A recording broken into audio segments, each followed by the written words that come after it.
मेरा नाम शालिनी है और मेरी उम्र 24 साल है। मुझे अपनी जिंदगी का सबसे ज्यादा पछतावा तब हुआ था जब मैंने बिना को जाने कुछ औरतों की जिंदगी बर्बाद कर दी।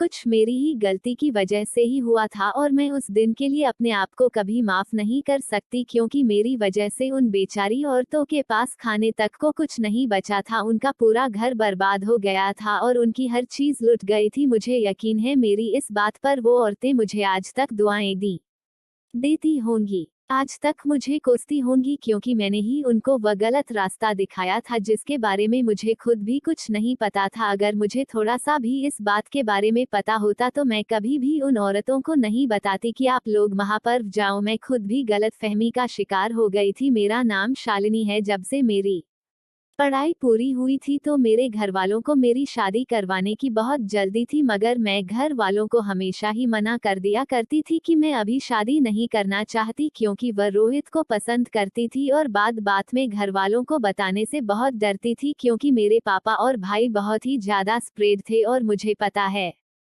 था कि जब पापा और भाई को पता चल जाएगा कि मैं किसी लड़की को पसंद करती हूँ तो वो बहुत ही ज्यादा गुस्सा हो जाएंगे, मुझ पर बहुत ज्यादा रोक टोक लगाएंगे और मेरा घर से निकलना बिल्कुल ही बंद हो जाएगा। रोहित से मेरी पहली मुलाकात मेरे फ्रेंड के घर पर हुई थी, क्योंकि रोहित मेरी दोस्त का ही भाई था। मेरी सहेली का नाम था तनु। हम दोनों एक ही साथ पढ़ते थे। हमारी बहुत अच्छी दोस्ती थी। तनु मुझे बिल्कुल अपनी बहनों की तरह थी और वो भी मुझसे बहुत ज्यादा प्यार करती थी। तिलों की कोई भी बहन नहीं थी। वो हमेशा यही कहती थी कि शालिनी, जब से तुम मुझे मिली हो तब से बहन की कमी बिल्कुल भी महसूस नहीं होती। इसीलिए मैं ज्यादा से ज्यादा कोशिश करती थी कि तनु को कभी भी बहन की कमी महसूस ना हो और मैं उसको अपनी सगी बहनों के जैसा ही समझती थी। हमारी पढ़ाई जब से पूरी हुई थी तो कभी तनु मेरे घर पर आ जाती थी मुझसे मिलने के लिए और कभी मैं उसके घर पर चली जाती थी उससे मिलने के लिए। जब तनु मेरे घर पर आते थी तब रोहित उसे लेने के लिए मेरे घर पर आ जाया करता था और इस तरह से हमने एक दूसरे को देखा था। हम दोनों को एक दूसरे से प्यार हो गया था। काफी समय तक तो हमने एक दूसरे से बस फोन पर ही बात की थी। फिर जब मेरी शादी की बात हुई तो फिर रोहित ने मुझे साफ कह दिया कि मैं कभी भी तुम्हें किसी और का नहीं होने दूंगा। मैं तुम्हारे लिए अपना रिश्ता भिजवाना चाहता हूँ, लेकिन मैं रोहित को यही समझाती रहती थी कि जब तक तुम्हें कोई नौकरी ना मिल जाए तब तक तुम रिश्ता मत भेजना, क्योंकि मेरे पापा और भाई मेरी शादी कभी भी किसी बेरोजगार लड़के के साथ नहीं करवाएंगे और इस रिश्ते को भी मना कर देंगे। तुम पहले कोई अच्छी सी ढूंढ लो फिर ही यहाँ पर आओ, क्योंकि मेरे पापा बहुत ही ज्यादा इस है। अगर उनको थोड़ा सा भी कोई शक हो गया तो वो मुझे मार डालेंगे। एक दिन मैं तनु के घर गई तो मुझे वहां पर 4-5 औरतें आई हुई नजर आई। जब मैंने तनु से पूछा कि औरतें कौन है और यहाँ पर क्यों आई है, तब उसने मुझे बताया कि मेरा एक भाई जो कि रोहित भाई से बड़े है, वो हकीम है और लोगों का इलाज करते हैं। तनु ने मुझे बताया कि मेरे भाई को मरीजों से जो थोड़े बहुत पैसे मिल जाते हैं उन्हीं से हमारा घर चलता है और उसी से हमारा गुजारा होता है। तनु ने मुझे बताया कि मेरे भाई खासकर औरतों का ही इलाज करते हैं जिनकी कोई औलाद नहीं होती। टिनों की बात सुनने के बाद मुझे ध्यान आया कि हमारे मोहल्ले में भी कुछ ऐसी औरतें हैं जिनकी संतान नहीं है, वो काफी इलाज करवा चुकी है। क्यों ना मैं उन औरतों को तनु के भाई के बारे में बताऊं, हो सकता है कि उनको यहाँ से थोड़ा बहुत फायदा मिल जाए और उनकी संतान हो जाए। इस तरह से उन औरतों का भी फायदा हो जाएगा और फिर थोड़ा फायदा टिनों के भाई का भी हो जाएगा। मैं अपने घर चली गई और जाकर मम्मी को यह बात बताई। मम्मी हमारे मोहल्ले में कभी कभी औरतों के घर पर जाया करती थी और काफी औरतें भी हमारे घर पर आती जाती रहती थी, क्योंकि मेरी मम्मी कपड़ों की एम्ब्रॉयडरी का काम किया करती थी और काफी और थी। मेरी मम्मी से कपड़ों पर एम्ब्रॉयडरी करवाती थी। जब मम्मी उनके कपड़े तैयार कर देती थी तो कभी कभी उनके घर देने के लिए भी चली जाती थी। इसी वजह से मम्मी का काफी औरतों से मिलना जुलना लगा रहता था। मम्मी ने काफी औरतों को टनों के भाई के बारे में बताया था कि वहां जाकर तुम लोग इलाज करवाओ, उनके पास बहुत सारी औरतें आती है इलाज करवाने के लिए। मम्मी के तो बस कहने की देर थी, औरतों को तो डॉक्टर से ज्यादा हकीमों और वेदों पर यकीन होता है। उन औरतों ने टनों के भाई का पता पूछा। मम्मी ने ऑटो को पता बता दिया। फिर कुछ दिनों के बाद हमें उस मोहल्ले से जाना पड़ा, क्योंकि भाई जहां पर काम किया करते थे उन्होंने वहीं घर ले लिया था और ये वाला घर उनकी दुकान से बहुत ज्यादा दूर था, तो आने जाने में उन्हें बहुत परेशानी होती थी। इसी वजह से पापा ने यह सोच लिया था कि हम यहाँ पर नहीं रहेंगे।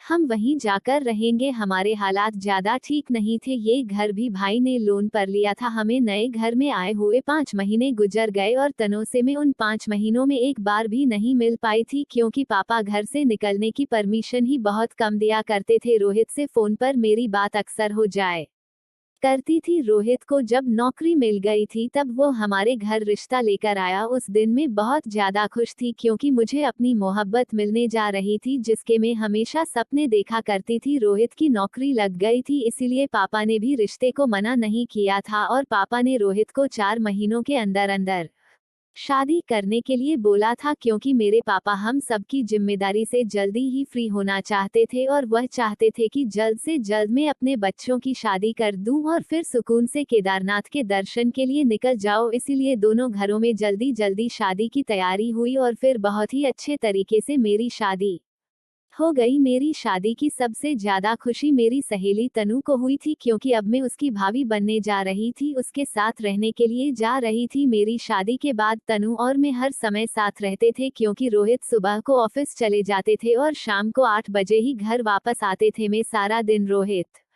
के बिना गुजार दी थी, लेकिन तनु के होते हुए मैं बिल्कुल भी बोर नहीं होती थी। तनु और मैं घर का सारा काम एक साथ किया करते थे। हमारे घर में जो कोई भी औरतें आती थी वो यह बिल्कुल भी नहीं समझती थी कि हम नंद और भाभी है, वह सब हमें बहनें समझती थी। मेरी सास को तो इस बात पर बहुत ज्यादा खुशी हो दी थी कि मुझे इतनी अच्छी बहू मिली है। वो मुझे और तनु को हमेशा यही कहती थी कि हमेशा ऐसे ही रहना तुम दोनों को एक साथ इस तरह हंसता हुआ और खुश देखकर मुझे भी बहुत ज्यादा खुशी मिलती है। मेरी सास मुझसे कहती थी कि शालिनी तुम बहुत कम बेटी ज्यादा लगती हो। मेरी सास को द्वीप अच्छी सीधी सादी और थी, वो मेरे साथ बहुत ही अच्छे तरीके से व्यवहार करती थी, इसीलिए हमारे घर का माहौल बहुत ही अच्छा रहता था। मेरी सास ने एक दिन मुझसे कहा कि बहू अब मैं दादी बनना चाहती हूँ, अब तुम्हें मुझे पोता पोती देनी होगी। मेरा भी बच्चा पैदा करने का कोई इरादा तो नहीं था, लेकिन साथ की बात मानने के लिए सोच रही थी। मेरा इरादा इसलिए नहीं था क्योंकि हम जिस घर में रहते हैं वो घर किराए का था, इसीलिए मेरे पति रोहित ने मुझसे कहा था कि जब तक हम अपना घर नहीं खरीद लेंगे तब तक हम बच्चा पैदा नहीं करेंगे, क्योंकि बच्चे के आने के बाद जिम्मेदारियां बढ़ जाती है और फिर इंसान अपने बच्चों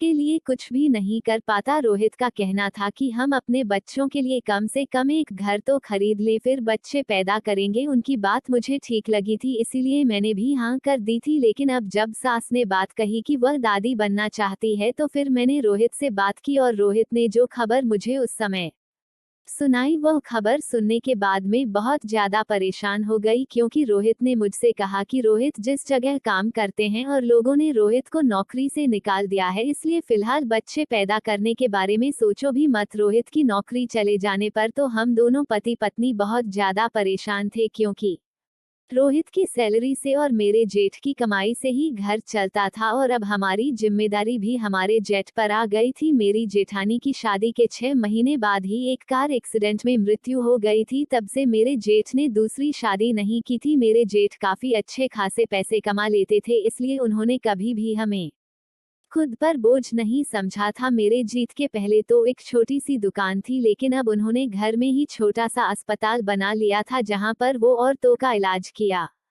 करते थे। काफी और थी उनके पास इलाज करवाने के लिए आती थी और मेरे जेठ दिन ब दिन अमीर होते जा रहे थे। मेरे जेठ की कमाई के पैसे से हमने अपना घर खरीद लिया था और मेरी सास ने तनु की शादी के लिए भी काफी सारे जेवर भी बनवाए थे। मेरे सास ने जब एक बार फिर से मुझसे कहा कि तुम्हें अब एक बच्चा पैदा करना चाहिए, तो मैंने अपनी सास को रोहित की कही हुई बात बता दी कि वह चाहते हैं जब तक मुझे नौकरी नहीं मिल जाती और मैं अपना खुद का घर खरीद नहीं लेता तो तब तक हम बच्चा पैदा नहीं करेंगे। तो मेरी साथ मुझसे कहने लगी कि ये घर भी तो आप लोगों का ही है, तुम लोग ऐसा क्यों सोचते हो कि यह घर तुम्हारा नहीं है, इसलिए तुम अपने दिमाग से यह बात निकाल दो और एक बच्चा पैदा कर ही लो। तो मैंने भी अपनी सास से बोल दिया कि मम्मी जी से तो काफी औरतें इलाज करवाने के लिए आती है, क्योंकि जिनकी संतान नहीं होती वो तो उन्हीं औरतों का इलाज करते हैं। आप भी उनसे कह दो कि मुझे भी कोई दवाई दे दे जिससे कि मैं जल्दी से गर्भवती हो जाऊं। मम्मी ने जब मेरे जेठ जी से यह बात बोली तो उन्होंने साफ साफ मना कर दिया कि मैं भाभी का इलाज नहीं करूंगा, उसके बाद बहुत ही ज्यादा बुरी लगी मुझे। यही लगा कि शायद हम उनके घर में रहते हैं, इसीलिए वह ऐसा सोच रहे हैं कि उनकी कोई संतान न हो। मम्मी ने मेरे जेठ जी को काफी बार बोला था, मगर मेरे जेठ मानने के लिए तैयार ही नहीं थे। इस बात पर मुझे कुछ को शक होने लगा और मैंने आने वाली औरतों से पूछना शुरू किया, क्योंकि हमारे घर में कमरा बना हुआ था जहां पर मेरे जेठ औरतों के इलाज करते थे और उस कमरे में जाने की किसी को भी परमिशन नहीं होती थी। मैंने जब भी किसी औरत से पूछा था कि क्या आपको मेरे जेठ के इलाज से फायदा हुआ है, तो हराने वाली औरत यही कहती थी कि मैं तो पहली बार आई हूं और यही उम्मीद लेकर आई हूँ कि आपके जेठ के इलाज से भगवान हमारी खाली झोली में संतान डाल दे। पर जो कोई भी औरत उस कमरे में जाती थी तो फिर वो वापस बाहर नहीं आती थी। पहले तो मैंने इस बात पर ध्यान नहीं दिया था कि औरतें कमरे से बाहर निकलती है या नहीं, लेकिन फिर जब एक दिन मैंने नोटिस किया तो पूरा दिन गुजर गया, कोई भी औरत कमरे से बाहर ही नहीं आए और न ही मेरे जेठ कमरे से बाहर आए। मैं बहुत ही ज्यादा परेशान थी कि आखिर मेरे जेठ ऐसा कौन सा इलाज करते हैं औरतों का जो उन्हें वापस कमरे से बाहर नहीं निकालते। मैंने अपनी सास से भी इस बारे में बात की, पर उन्होंने मेरी बात पर ध्यान नहीं दिया और मुझे बस यही कहकर टाल दिया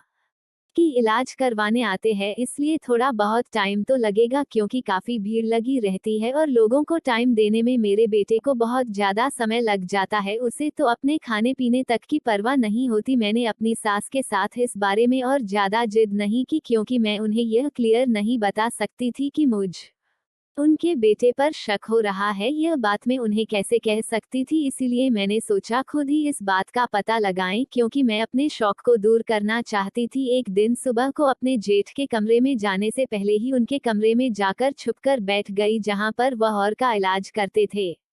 4-5 और थे, तो जब मैं वहां पर थी तभी इलाज करवाने आई और मेरे जेठ से दवाई लेने लगी। मेरे जेठ उन्हें दवाई देते हुए उनसे काफी सारे पैसे मांग रहे थे। वाटी जब कह रही थी कि इस बार थोड़े से पैसे ले ले, जब आपकी दवा से हम गर्भवती हो जाएंगे तो आपको बहुत सारे पैसे देंगे और आपको खुश कर देंगे। लेकिन मेरे जेठ जी उनको इस बात से ही इलाज करने पर मना कर रहे थे और कह रहे थे कि मैं आप लोगों का इलाज बिल्कुल भी नहीं करूंगा जब तक आप मुझे मेरी मुमांगी रकम नहीं देंगे। मुझे अपने जेठ के बाद बिल्कुल ठीक नहीं लग रही थी और मैंने समय यह सोच लिया था कि स्तर हासिल करके यह इतनी जल्दी इतने अमीर बन गए और अपना घर और गाड़ी खरीद ली है। फिर मैंने सोचा शायद मेरे जेठ के इलाज में इतना ज्यादा असर है, इसीलिए तो यह और टेप ने बहुत पैसे देकर जाती है, वरना तो कोई क्यों इतने पैसे किसी को देता है। मुझे तो बहुत ज्यादा हैरत हुई जब मैंने देखा कि मेरे जेठ के उस कमरे में एक और पीछे से दरवाजा बना हुआ था। वोल्टेज दरवाजे से आती थी। मेरे जेठ उस दरवाजे से उनको वापस जाने नहीं देते थे और उनको पीछे के दरवाजे से जानने के लिए बोलते थे। मुझे बात बिल्कुल भी समझ में नहीं आई। मुझे दाल में कुछ काला लग रहा था। मेरे जेठ वहां पर बैठे थे और अब मुझे उस कमरे से निकलने में मुश्किल हो रही थी, क्योंकि मैं छुपकर बैठी हुई थी और जब तक मैं रिजल्ट वहां से चले नहीं जाते तब तक मैं उस कमरे से निकल नहीं पाती। जब मैं वहीं पर थी तब वहां पर एक औरत आई और मेरे जेठ के साथ झगड़ने लगी। वो मुझे जानी पहचानी लग रही थी। जब मैंने ध्यान दिया और सोचने लगी कि यह तो वही औरत है जिस औरत को मैंने अपनी शादी से पहले अपने जेठ का पता बताया था, जो वहां पर रहती थी जहां पर हम पहले रहा करते थे। औरत मेरे जेठ से कहने लगी कि तुमने जितने भी पैसे मांगे मैंने हर बार तुम्हें उतने पैसे दिए, मगर तुम्हारे इलाज से मुझे बिल्कुल भी फायदा नहीं हुआ। मैंने तो अपना घर भी बेच दिया और अपना पैसा अपने जेवर सब कुछ तुम्हें दे दिए। अब मेरे पास कुछ भी नहीं बचा। अब बताओ कि मुझे संतान कब होगी। मेरे जेठ सौरभ को डांटकर अपने कमरे से निकाल रहे थे। औरत मेरे जेठ को धमकियां दे रही थी कि मैं तुम्हारी सच्चाई सबको बता दूंगी, तुम्हें बदनाम कर दूंगी। बोर्ड बहुत ज्यादा रो रही थी। वो कह रही थी कि मेरे पति मुझे अब घर से निकाल रहे हैं, वो मुझे डाइवर्स दे रहे हैं। मैंने उन्हें पक्का यकीन दिलाया था कि हकीम की दवाई से मुझे जरूर संतान हो जाएगी। भारत उस वक्त कह रही थी कि मुझे तो पूनम दीदी का कहना मानना ही नहीं चाहिए था और ना ही आपके पास आना चाहिए था। पूनम मेरी मम्मी का नाम था और मेरी मम्मी ने ही उस औरत को हकीम के बारे में बताया था और मम्मी को मैंने बताया था सारा सूर मीरा था। मैंने बिना जाने ही इतनी औरतों को अपने जेठ के बारे में बताया था और मैं उस समय जहां पर छुपी बैठी थी और वहां से निकलकर बाहर आ गई। मुझे देखकर तो मेरी जेठ बहुत ज्यादा चौंक गए, क्योंकि उन्हें बिल्कुल भी अंदाजा नहीं था कि मैं यहाँ पर भी हो सकती हूँ। जिस तरह से वो उससे बात कर रहे थे मुझे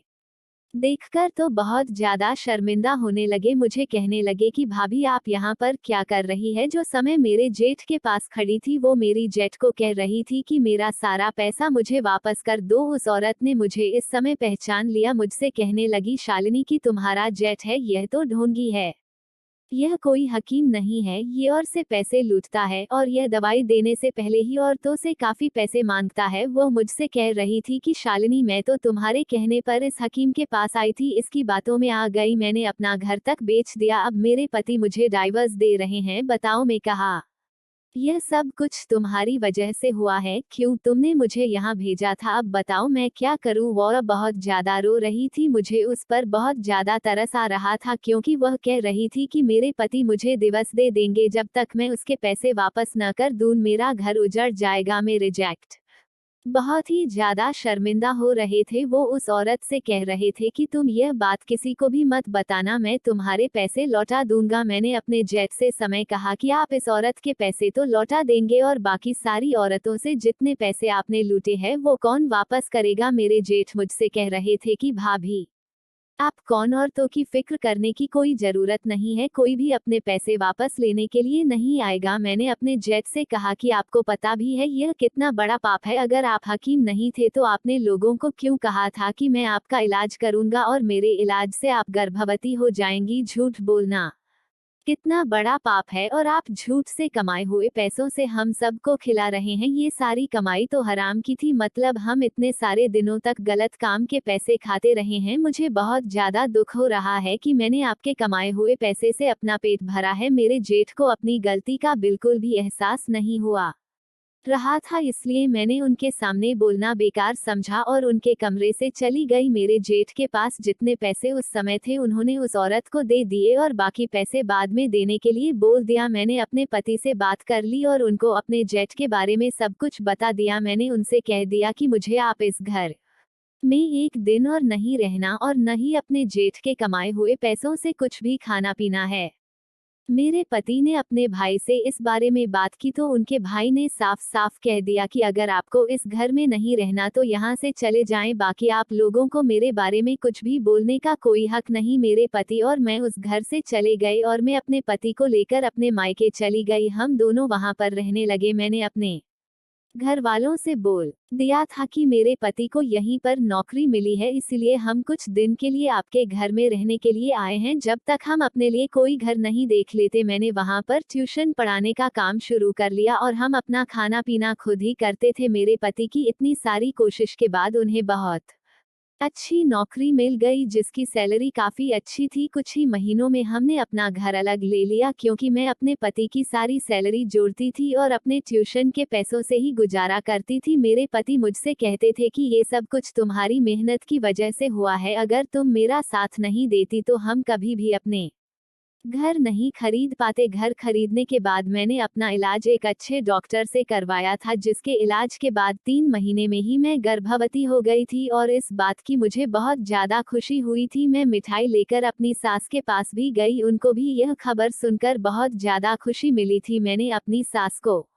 अपने साथ रहने के लिए भी बोला था, लेकिन वह कहती थी कि तनु भी कुंवारी है और मेरे बड़े बेटे के दुल्हन नहीं है, वो अकेला कैसे रहेगा। जब तक इन दोनों की शादी नहीं हो जाती मैं यहीं पर रहूंगी, जब शादी हो जाएगी तो तुम्हारे पास आ जाऊंगी, तो कभी यहाँ पर आ जाया करूंगी। मुझे जब 7वां महीना शुरू हुआ तो टन और मेरी सास हमारे घर पर आई। मेरे सास को देखकर तो मुझे बहुत ज्यादा खुशी होने लगी। मेरी सास उस समय पहली बार हमारे घर पर आई थी और काफी ज्यादा परेशान नजर आ रही थी। मैंने जब उनसे उनकी परेशानी की वजह मालूम करने की कोशिश की तो उन्होंने मुझे बताया कि मेरे बड़े बेटे का कारोबार अब बिल्कुल बंद होने लगा है और हमारे घर में टॉप खाने के लिए भी कुछ नहीं है। यह खबर सुनने के बाद में समझ गई उनके झूठे हकीम होने की खबर शायद सबको हो गई है और मुझे इस बात से काफी खुशी मिली। अब काफी गरीब लोग लुटने से बच जाएंगे, क्योंकि मैं यही चाहती थी कि मेरे गरीब लोगों को उनको अपनी बातों में फंसाकर पैसे ना ले। मेरी सास और मेरी नंद अब हमारे साथ ही रहने लगी थी, लेकिन मेरे जेठ मेरे घर पर एक बार भी नहीं आए थे। मेरे पति को कुछ लोगों से पता चला था कि मेरे जेठ अपना घर बेच रहे हैं। जब मेरे पति ने अपने भाई से जाकर पूछा कि तुम अपना घर क्यों बेच रहे हैं,